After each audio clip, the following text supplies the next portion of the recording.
Hello guys! Welcome to my channel. నా friend వాళ్ళ అన్నయ్య మ్యారేజ్‌కి నేను, మా వారైతే వెళ్ళాము. ఇది క్రిస్టియన్ మ్యారేజ్ అనమాట. చర్చ్‌లో జరిగింది. చాలా బాగా జరిగింది మ్యారేజ్ అయితే. ఇంకా ఫుడ్ తినేసాక ఇలా వీడియోస్ అండ్ ఫోటోస్ అయితే తీసుకున్నాను నేను.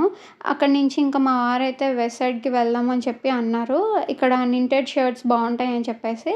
నేను ఆల్రెడీ ఈ టైప్ ఆఫ్ షర్ట్ మా వారి బర్త్‌డేకి అయితే ప్రెజెంట్ చేశాను. అందుకే ఆయనకి నచ్చి ఇలాంటి షర్ట్స్ తీసుకోవాలని చెప్పి అన్నారు. ఇంకా అందుకని ఇంక అక్కడికే వెళ్ళామనమాట.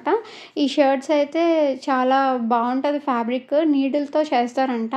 స్మూత్‌గా, సాఫ్ట్‌గా చాలా బావుంటది యాస్థెటిక్‌గా. మీకు కూడా నచ్చితే ట్రై చేయండి. ఎవరికైనా ప్రెజెంట్ చేసినా కూడా చాలా బావుంటుంది. అండ్ ఇక్కడ ఈ బ్లాక్ అయితే చాలా బావుంది కదా! ఈ పర్పుల్ డ్రెస్ అయితే నాకైతే చాలా బా నచ్చింది. తర్వాత ఈ శారీలో నేనెలా ఉన్నాను అని కమెంట్ చేయండి. వీడియో నచ్చితే లైక్ చేయండి, షేర్ చేయండి. అండ్ మన ఛానల్‌ని ఎవరైనా సబ్స్క్రైబ్ చేసుకోకపోతే చేసుకోండి. వీడియోస్ చూస్తున్నారు కానీ సబ్స్క్రైబ్ చేసుకోవట్లేదు. Please subscribe.